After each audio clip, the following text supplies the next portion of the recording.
여러분 안녕하세요. 이선우 한의사입니다.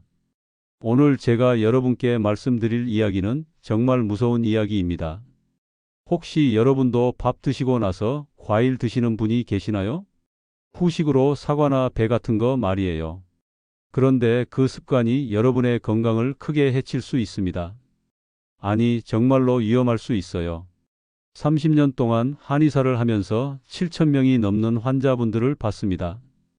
그 중에서 70살이 넘은 할머니, 할아버지들이 밥 먹고 과일 드시다가 갑자기 쓰러져서 119를 부른 일이 너무 많았어요. 과일이 뭐가 위험하냐고 물어보실 거예요. 그런데 잘못된 시간에 과일을 드시면 피 속에 당이 확 올라가요. 그러면 심장이 너무 빨리 뛰게 되고 혈압이 확 올라가요. 특히 당뇨나 고혈압이 있으신 분들은 정말 위험해요. 실제로 제가 본 75살 할머니 한 분은 매일 밥 드시고 과일 드시다가 혈당이 300까지 올라서 의식을 잃고 쓰러지셨어요. 82살 할아버지 한 분은 밥 먹고 사과 2개 드시고 나서 배가 너무 아파서 응급실에 가셨어요. 여러분, 이런 일이 남의 일이 아니에요. 지금 이 순간에도 여러분이 좋다고 생각해서 드시는 그 과일이 여러분을 위험하게 만들 수 있어요. 그럼 과일을 아예 먹지 말라는 거냐고요? 아니에요. 과일은 좋은 음식이에요.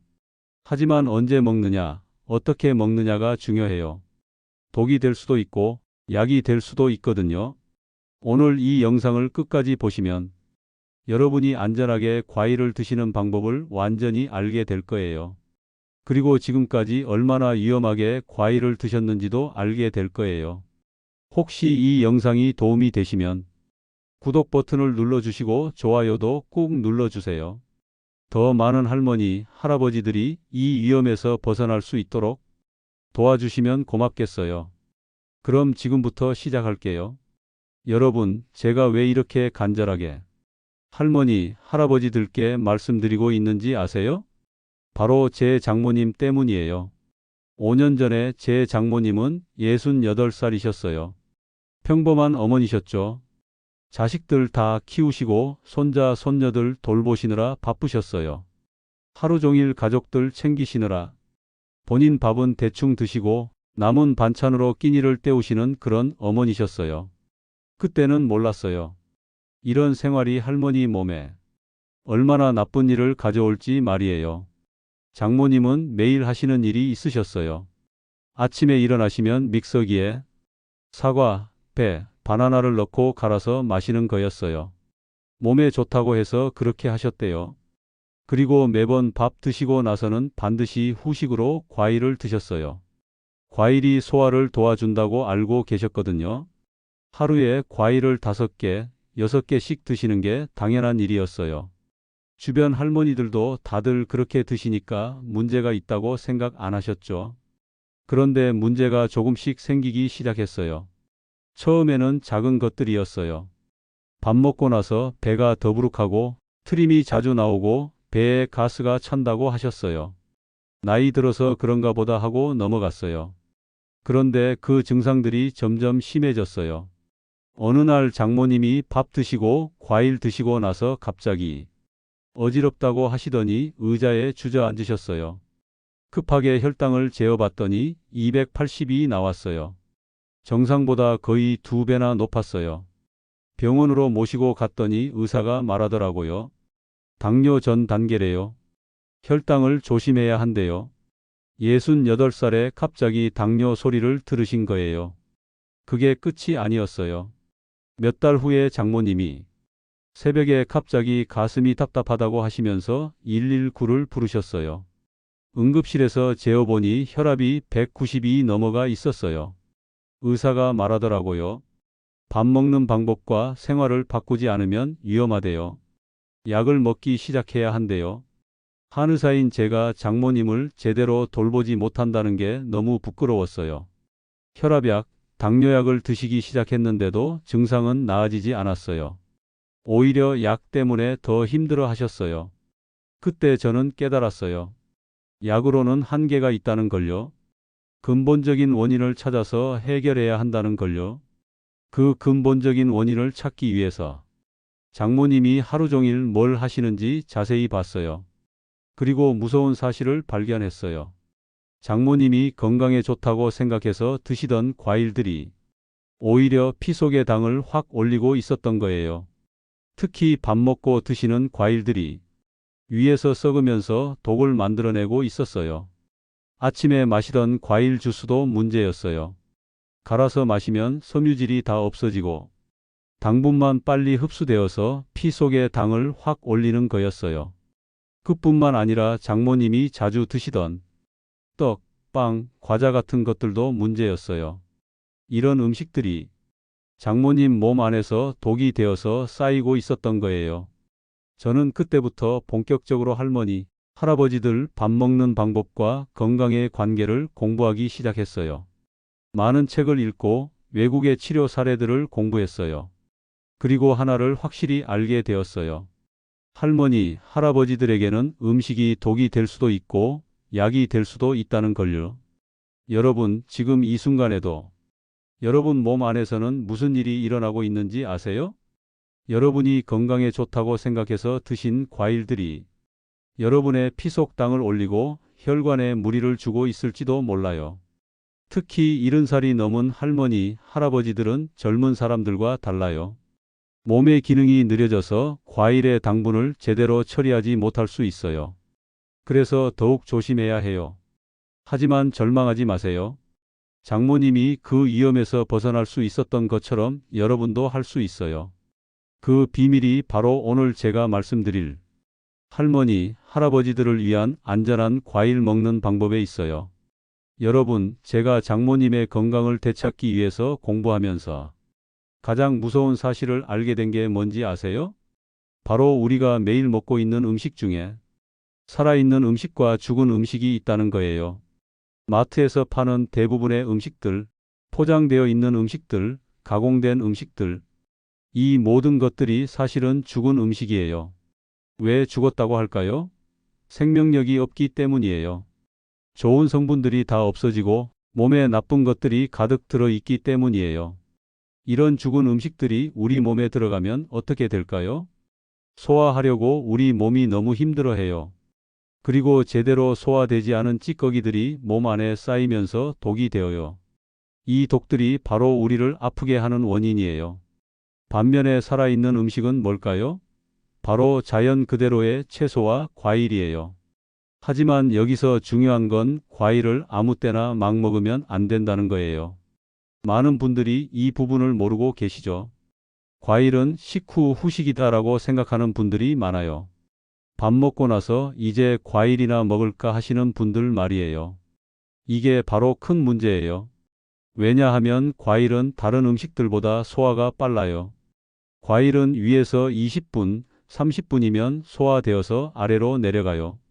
하지만 고기나 밥 같은 음식들은 2시간, 4시간이 걸려요. 만약 밥 먹고 나서 과일을 먹으면 어떻게 될까요?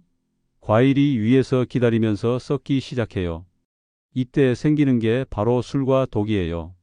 이 독들이 우리 몸에 흡수되면서 여러 가지 문제를 일으키는 거예요.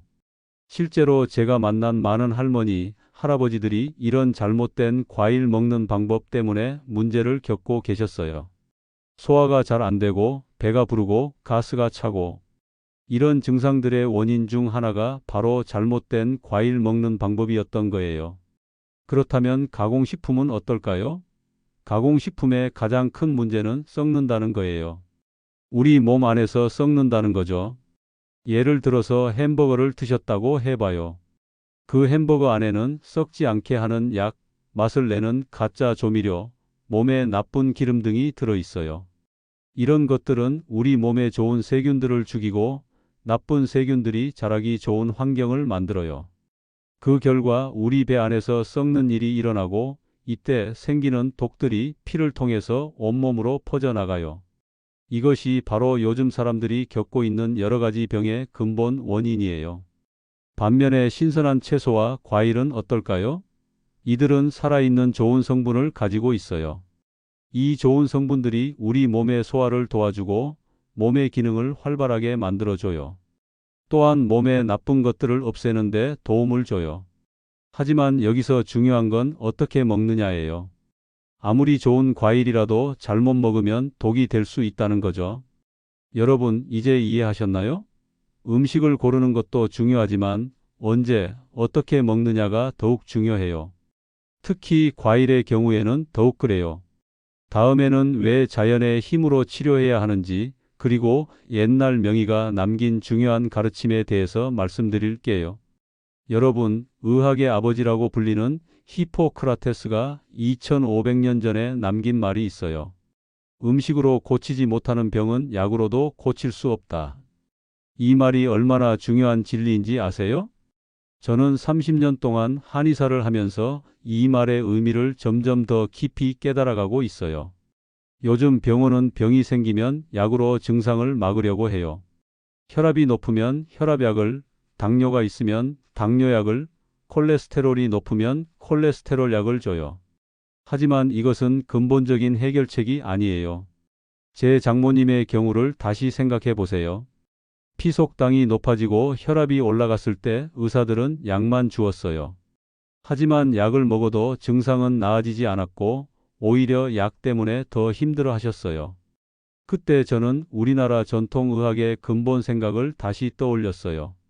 약식동원이라는 말이 있어요. 약과 음식의 근원은 같다는 뜻이에요. 즉, 음식 자체가 약이 될 수 있다는 거죠. 서양에서도 같은 생각을 찾을 수 있어요. 히포크라테스뿐만 아니라 요즘에 많은 의사들도 이 사실을 인정하고 있어요. 음식이 너의 약이 되게 하고 약이 너의 음식이 되게 하라는 거예요. 하지만 여기서 중요한 건 자연이라는 말이에요. 자연의 법칙에 맞는 음식, 자연 그대로의 음식을 말하는 거죠. 자연에서 자라는 과일과 채소들은 완벽한 영양 균형을 가지고 있어요. 비타민, 미네랄, 좋은 효소, 몸에 좋은 성분들이 서로 도와가면서 우리 몸을 치료해요. 이것은 사람이 인위적으로 만든 영양제로는 절대 따라할 수 없는 거예요. 예를 들어서 오렌지 하나에는 비타민 C뿐만 아니라 바이오 플라보노이드, 펙틴, 리모넨 등 수백 가지의 좋은 성분이 들어 있어요. 이 좋은 성분들이 서로 협력해서 우리 몸에 최고의 효과를 주는 거죠. 하지만 비타민C 알약을 먹는다면 어떨까요? 한 가지 성분만 들어 있어서 오히려 몸의 균형을 깨뜨릴 수 있어요. 우리 한의학에서는 이것을 음양의 조화라고 해요. 자연의 음식들은 음양의 완벽한 균형을 가지고 있어서 우리 몸의 음양도 조화롭게 만들어줘요. 실제로 제 장모님의 치료 과정을 보면 이것이 얼마나 중요한지 알 수 있어요. 약물 치료로는 해결되지 않던 문제들이 자연식으로 바꾸자 조금씩 좋아지기 시작했어요. 하지만 여기서 가장 중요한 건 어떻게 자연의 음식을 먹느냐예요. 특히 과일의 경우에는 잘못 먹으면 오히려 해가 될 수 있다는 걸 많은 분들이 모르고 계세요. 자연에는 법칙이 있어요. 계절이 있고 시간이 있고 순서가 있죠. 우리가 음식을 먹을 때도 이런 자연의 법칙을 따라야 해요. 과일도 마찬가지예요. 과일을 먹는 가장 좋은 시간이 있고 다른 음식과 함께 먹을 때 지켜야 할 규칙들이 있어요. 이런 규칙들을 무시하고 먹으면 아무리 좋은 과일이라도 우리 몸에 해를 끼칠 수 있어요. 많은 분들이 과일은 당이 많아서 해롭다라고 잘못 알고 계세요. 하지만 이것은 과일 자체의 문제가 아니라 먹는 방법의 문제예요. 자연의 당분과 사람이 만든 설탕은 전혀 달라요. 과일의 당분은 섬유질, 좋은 효소, 비타민, 미네랄과 함께 들어 있어서 천천히 흡수되고 우리 몸에 필요한 힘을 줘요. 하지만 잘못된 시간에 잘못된 방법으로 먹으면 이런 좋은 효과를 얻을 수 없어요. 오히려 소화 문제나 피속당이 확 오르는 문제를 일으킬 수 있죠. 다음에는 이런 문제들을 해결할 수 있는 채소, 과일 먹는 방법에 대해서 자세히 말씀드릴게요. 과일을 언제, 어떻게 먹어야 하는지, 그리고 왜 빈속에 먹어야 하는지에 대해서 구체적으로 설명해 드릴게요. 여러분, 이제 가장 중요한 이야기를 해 드릴게요. 바로 채소, 과일 먹는 방법에 대한 거예요. 많은 분들이 과일에 대해서 극단적으로 생각하세요.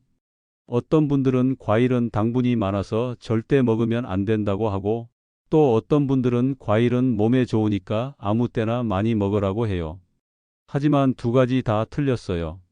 과일은 지구상에서 사람이 먹을 수 있는 유일한 빈속 음식이에요. 이게 무슨 뜻인지 아세요? 사람의 소화기관을 생각해 보세요. 고기나 밥 같은 음식들은 복잡한 소화 과정을 거쳐야 해요.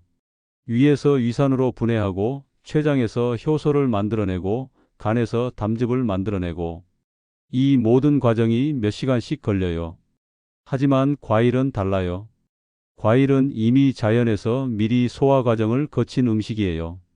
그래서 위에 들어가자마자 20분, 30분 만에 아래로 내려갈 수 있어요. 이것이 바로 과일이 빈속 음식인 이유예요. 다른 음식들과 섞이지 않고 위가 비어 있을 때 먹어야 제대로 된 효과를 볼 수 있다는 뜻이죠. 그렇다면 언제 과일을 먹어야 할까요? 첫 번째, 아침 빈속에 먹는 게 가장 좋아요. 밤새 아무것도 안 먹고 나서 위가 완전히 비어 있을 때 과일의 좋은 성분들이 빨리 흡수될 수 있어요. 두 번째, 밥 먹기 전 30분에서 1시간 전에 먹을 수 있어요.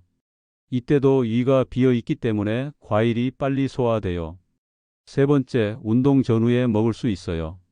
운동으로 인해서 위가 비워진 상태에서 과일의 자연 당분이 빠른 힘의 원천이 될 수 있어요. 절대로 하지 말아야 할 것은 밥 먹고 바로 과일을 먹는 거예요. 이때 과일을 먹으면 위에서 썩는 일이 일어나면서 술과 독이 생겨요. 이것이 바로 많은 분들이 과일을 먹고 속이 더부룩하거나 가스가 차는 이유예요. 그런데 여기서 더 중요한 것은 채소라는 말이에요. 왜 채소, 과일 먹는 방법일까요? 요즘 사람들은 너무 많이 먹어요. 특히 당분을 너무 많이 먹어요. 과일에도 자연 당분이 들어있기 때문에 아무리 좋은 과일이라도 적당량을 먹어야 해요. 제가 추천하는 채소, 과일 먹는 방법의 원칙은 이래요. 하루에 2가지에서 3가지의 과일을 각각 1개씩에서 2개씩 빈속에만 먹는 거예요. 예를 들어서 아침에 사과 1개, 오전 간식으로 바나나 1개, 오후 간식으로 오렌지 1개 정도면 충분해요. 이렇게 하면 과일의 모든 좋은 점은 얻으면서도 너무 많은 당분을 먹는 부작용은 피할 수 있어요. 또 중요한 것은 과일과 채소를 함께 먹는 거예요. 많은 분들이 과일과 채소를 함께 먹으면 좋은 효소가 없어진다고 잘못 알고 계시는데 이것은 사실이 아니에요. 과일과 채소를 함께 먹으면 서로 도와가면서 더 좋은 효과를 내요.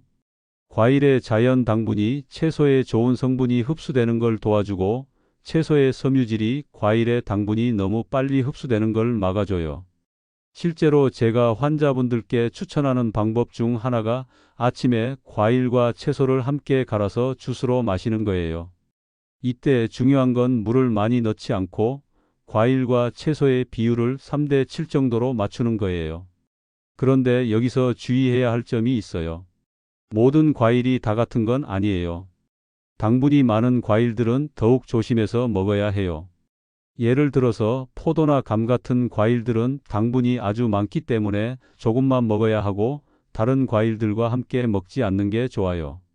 반면에 사과, 배, 복숭아 같은 과일들은 당분이 상대적으로 적고 섬유질이 많아서 매일 먹어도 좋아요. 또한 계절에 맞는 과일을 먹는 것도 중요해요. 봄에는 딸기, 여름에는 수박이나 참외, 가을에는 사과나 배, 겨울에는 귤이나 오렌지를 먹는 게 자연의 법칙에 맞아요. 특히 할머니, 할아버지들은 젊은 사람들보다 당분을 처리하는 능력이 떨어져요. 그래서 더욱 조심해서 적은 양을 드셔야 해요. 이렇게 채소, 과일 먹는 방법을 실천하면 어떤 변화가 일어날까요? 다음에는 실제 할머니, 할아버지들의 놀라운 변화 사례들을 보여드릴게요. 첫 번째 이야기는 73살 정순자 할머니 이야기예요. 정순자 할머니는 15년 동안 당뇨와 고혈압으로 고생하셨어요. 매일 6가지 약을 드시고 계셨는데도 혈당이 200 이상, 혈압이 172 넘어갔어요. 할머니가 저를 찾아오셨을 때 가장 먼저 확인한 게 밥 먹는 습관이었어요. 놀랍게도 할머니는 건강에 좋다고 생각해서 하루에 과일을 7개, 8개씩 드시고 계셨어요. 아침에 바나나 2개, 점심 후에 사과 1개, 저녁 후에 배 1개, 그리고 간식으로 귤 3개. 4개를 드시는 게 당연한 일이었어요. 할머니, 과일도 약이에요. 많이 먹으면 독이 됩니다.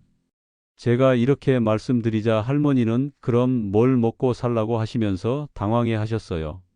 제가 할머니께 말씀드린 건 간단했어요. 하루에 과일 2개만 드세요.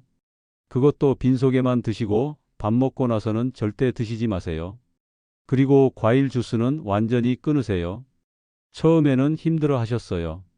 60년 넘게 해온 습관을 바꾸는 게 쉽지 않았거든요. 하지만 첫 주를 넘기자 변화가 시작되었어요. 2주 후에 할머니의 빈속 혈당이 200에서 150으로 떨어졌어요. 이선우 선생님, 정말 신기해요. 약도 그대로 먹고 있는데 혈당이 떨어졌어요. 라고 하셨어요. 1개월 후에는 더 놀라운 변화가 있었어요. 혈압이 150으로 안정되고 밥 먹고 2시간 후 혈당도 180 아래로 유지되었어요. 3개월 후에 담당 의사가 약을 줄여보자고 제안할 정도로 수치가 좋아졌어요. 15년 만에 처음으로 약을 줄일 수 있게 된 거죠. 할머니는 70이 넘어서도 몸이 이렇게 좋아질 줄 몰랐어요. 과일 먹는 시간만 바꿨는데 이런 변화가 일어나다니라고 하시며 눈물을 글썽이셨어요. 두 번째 이야기는 78살 김철수 할아버지 이야기예요. 김철수 할아버지는 심근경색으로 스텐트 수술을 받으신 후 5년째 약 치료를 받고 계셨어요. 그런데 최근 들어서 가슴이 답답하고 숨이 찬 증상이 자주 나타났어요.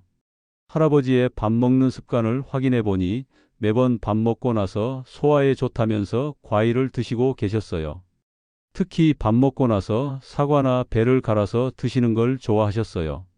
할아버지, 지금 하시는 방법은 심장에 무리를 줄 수 있어요. 밥 먹고 과일을 드시면 피속당이 확 올라서 심장이 더 빨리 뛰어야 해요. 제가 이렇게 설명드리자 할아버지는 깜짝 놀라셨어요. 그럼 언제 먹어야 해요? 아침에 일어나서 30분 후에 과일 하나만 드세요. 그리고 점심 2시간 전에 또 하나 드시고 저녁은 6시 전에 드세요. 밥 먹고 과일은 완전히 끊으세요. 할아버지도 처음에는 이 나이에 뭘 바꿔라고 하셨지만 가족들이 설득해서 시작하게 되었어요. 놀랍게도 일주일 만에 변화가 나타났어요. 가슴이 답답한 게 줄어들고 계단을 올라갈 때 숨이 차는 증상이 좋아졌어요. 2주 후에는 혈압이 안정되고 맥박도 정상 범위로 돌아왔어요. 1개월 후 병원 검사에서 담당 의사가 뭔가 달라졌네요. 심장 기능이 좋아졌어요. 라고 말할 정도로 좋아졌어요. 할아버지는 78살에 이런 변화가 일어날 줄 몰랐어요. 과일 먹는 시간만 바꿨는데 심장이 이렇게 편해질 줄이야 라고 하시며 감격해 하셨어요. 세 번째 이야기는 81살 박영희 할머니 이야기예요. 박영희 할머니는 20년 동안 소화가 안 되어서 고생하시며 소화제를 달고 사셨어요. 밥 먹고 나면 속이 더부룩하고 가스가 차서 편한 날이 없었어요. 할머니는 소화에 도움이 된다면서 밥 먹고 나서 항상 과일을 드시고 계셨어요. 특히 파인애플과 키위를 즐겨 드셨는데 효소가 많아서 소화에 좋다고 알고 계셨거든요. 하지만 이것이 바로 문제였어요. 밥 먹고 드시는 과일이 위에서 썩으면서 가스를 만들어내고 있었던 거예요. 할머니, 과일을 밥 먹고 드시면 오히려 소화가 안 돼요. 빈속에 드셔야 해요. 처음에 할머니는 믿지 않으셨어요. 60년 넘게 밥 먹고 과일 먹어왔는데 지금 와서 바꾸라고요? 하지만 할머니의 며느리가 설득해서 2주만 해보기로 했어요. 놀라운 일이 벌어졌어요. 3일 만에 밥 먹고 나서 더부룩한 게 많이 줄어들었어요. 일주일 후에는 가스 차는 증상이 거의 없어졌고 2주 후에는 20년 만에 처음으로 소화제 없이 편안한 하루를 보내셨어요. 1개월 후 할머니는 81살에 이런 기적이 일어날 줄 몰랐어요. 이제 밥 먹는 게 즐거워졌어요. 라고 하시며 환하게 웃으셨어요. 네 번째 이야기는 75살 최동호 할아버지 이야기예요. 최동호 할아버지는 잠을 못 자는 병으로 10년째 수면제를 드시고 계셨어요. 밤에 잠들기 어려우시고 새벽에 자주 깨시는 게 일상이었어요. 할아버지는 저녁 밥 먹고 나서 기분 전환이라면서 과일을 많이 드시는 습관이 있으셨어요. 특히 포도나 감을 좋아하셔서 저녁마다 2개, 3개씩 드셨어요. 할아버지, 저녁에 당분이 많은 과일을 드시면 뇌가 깨어나서 잠이 안 와요. 제가 이렇게 설명드리고 저녁 6시 이후에는 과일을 드시지 않도록 권했어요. 처음에는 그럼 저녁에 뭘 먹고 사나라고 하셨지만 손자가 설득해서 해 보셨어요. 일주일 만에 변화가 나타났어요. 잠드는 시간이 30분에서 15분으로 줄어들었어요. 2주 후에는 새벽에 깨는 횟수가 많이 줄어들었고 3주 후에는 수면제 없이도 6시간 연속으로 주무실 수 있게 되었어요. 할아버지는 75살에 이런 깊은 잠을 잘 줄 몰랐어요. 과일 먹는 시간만 바꿨는데 이런 변화가라고 하시며 감탄하셨어요. 이런 사례들을 통해서 알 수 있는 게 뭘까요? 첫째, 70살이 넘어도 몸은 변할 수 있다는 거예요. 81살 박영희 할머니도 변화했는데 여러분은 못할 이유가 없어요. 둘째, 아주 작은 변화가 큰 결과를 만든다는 거예요. 과일 먹는 시간만 바꿨는데도 혈당, 혈압, 소화, 잠자기가 모두 좋아졌어요. 셋째, 나이가 들수록 더욱 조심해야 한다는 거예요. 젊을 때는 괜찮던 습관이 나이가 들면서 독이 될 수 있어요. 넷째, 건강에 좋다는 말에 속으면 안 된다는 거예요. 과일은 분명 좋은 음식이지만 언제 어떻게 먹느냐가 중요해요. 특히 할머니, 할아버지들은 젊은 사람들과 달라요. 몸의 기능이 느려지고 소화 기능이 약해지고 피속당을 조절하는 능력이 떨어져요. 그래서 더욱 신중하게 밥 먹는 습관을 관리해야 해요. 여러분도 이 할머니, 할아버지들처럼 변화할 수 있어요. 지금 당장 시작하세요. 내일부터가 아니라 오늘 저녁부터 시작하세요. 저녁 밥 먹고 과일 드시는 습관부터 끊어보세요. 그것만으로도 놀라운 변화가 시작될 거예요. 하지만 변화를 얻기 위해서는 올바른 방법을 알아야 해요. 다음에는 할머니, 할아버지들이 실제로 할 수 있는 구체적인 방법들을 알려드릴게요. 여러분, 지금까지 이론과 사례를 말씀드렸지만 가장 중요한 건 실천이에요. 아무리 좋은 지식이라도 실천하지 않으면 아무 소용이 없거든요. 그래서 제가 30년간 한의사를 하면서 70살 이상 할머니, 할아버지들도 쉽게 따라할 수 있는 7대3 법칙을 만들었어요. 7대3 법칙이란 우리가 먹는 음식 중에서 70%는 자연 음식으로 30%는 기타 음식으로 구성하는 거예요. 자연 음식이라는 건 채소, 제철 과일, 현미 같은 거고요. 기타 음식이라는 건 여러분이 좋아하시는 음식들이에요. 왜 7대3일까요? 할머니, 할아버지들께 100% 자연식만 드시라고 하면 현실적으로 어려워요. 손자 생일에 케이크도 드셔야 하고 가족 모임에서 좋아하는 음식도 드셔야 하니까요.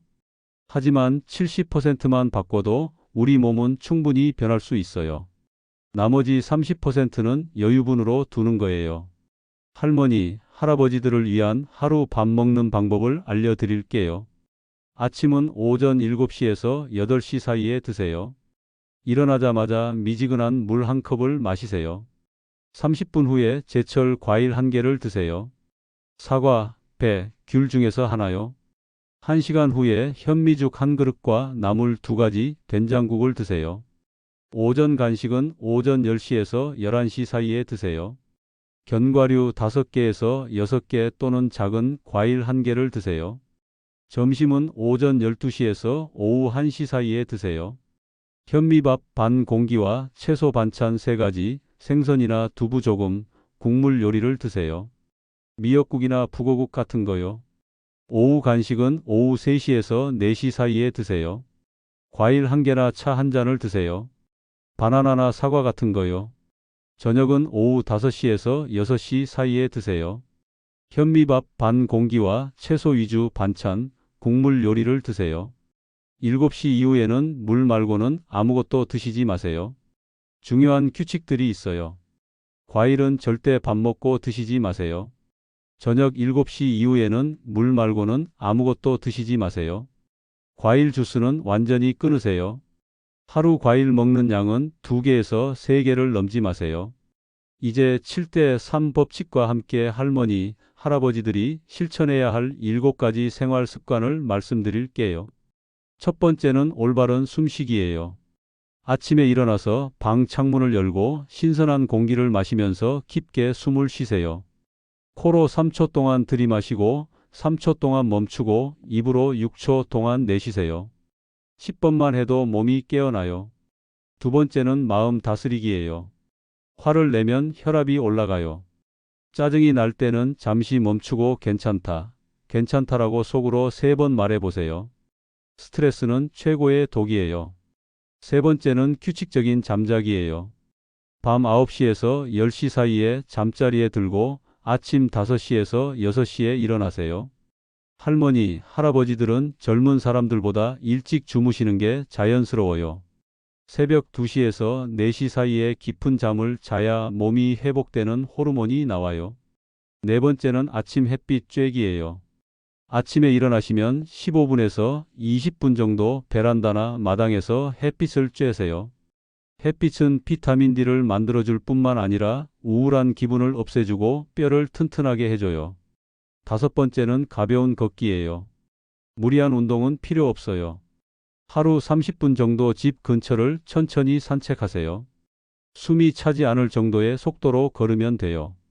걷기는 피 돌기를 도와주고 소화를 좋게 해줘요. 여섯 번째는 가족과 이웃과의 만남이에요. 혼자 계시지 마세요. 가족들과 대화하고 이웃과 안부를 나누세요. 건강한 음식을 나누어 드시고 건강 정보도 나누세요. 외로움은 몸의 저항력을 떨어뜨려요. 일곱 번째는 감사하는 마음이에요. 매일 잠들기 전에 그날 감사했던 일 3가지를 생각해 보세요. 오늘도 무사히 하루를 보냈다. 가족이 건강하다. 맛있는 음식을 먹었다 같은 작은 것들이라도 좋아요. 실천을 위한 단계별 방법을 알려드릴게요. 1주차에는 저녁 밥 먹고 과일 끊기만 해보세요. 2주차에는 아침 빈속 과일 먹기를 추가하세요. 3주차에는 저녁 7시 이후 금식을 추가하세요. 4주차에는 전체 식단을 7대3 비율로 맞춰보세요. 여러분, 이 7가지 습관이 어렵게 느껴지세요? 한꺼번에 다 하려고 하지 마세요. 하나씩 천천히 시작하세요. 75살 정순자 할머니도 처음에는 이 나이에 뭘 바꿔라고 하셨지만 지금은 왜 진작 알지 못했을까라고 하세요. 중요한 건 완벽하게 하는 게 아니라 계속 하는 거예요. 하루 이틀 못해도 괜찮아요. 다시 시작하면 돼요. 제 장모님도 처음에는 힘들어 했어요. 60년 넘게 해온 습관을 바꾸는 게 쉽지 않으셨거든요. 하지만 2주를 넘기자 몸이 변화하는 걸 느꼈고 1개월 후에는 이제 예전으로 돌아갈 수 없다고 하셨어요. 여러분도 할 수 있어요. 나이가 많아도 병이 있어도 혼자 사셔도 할 수 있어요. 오늘부터 지금 이 순간부터 시작하세요. 내일 저녁 밥 먹고 과일 드시는 것부터 끊어보세요. 마지막으로 여러분께 간곡히 부탁드리고 싶은 건 이런 정보를 혼자만 간직하지 마시라는 거예요. 가족, 친구, 이웃, 할머니, 할아버지들과 함께 나누세요. 건강은 혼자서는 지킬 수 없어요. 함께할 때 더 오래, 더 건강하게 지킬 수 있어요. 70대, 80대가 되어서도 건강하게 사시는 할머니, 할아버지들의 공통점이 있어요. 바로 올바른 밥 먹는 습관과 규칙적인 생활 습관이에요. 여러분도 그런 할머니, 할아버지가 되실 수 있어요. 제가 진심으로 응원할게요. 그리고 이 영상이 도움이 되셨다면 더 많은 할머니, 할아버지들이 볼 수 있도록 구독과 좋아요, 그리고 주변 분들께 알려주세요. 댓글로 여러분의 변화 경험도 나누어 주시면 다른 할머니, 할아버지들께 큰 힘이 될 거예요. 마지막으로 꼭 말씀드리고 싶은 게 있어요. 오늘 제가 말씀드린 내용은 건강한 정보를 알려드리려고 만든 거예요. 하지만 이것이 병원 치료나 의사 선생님 상담을 대신할 수는 없어요.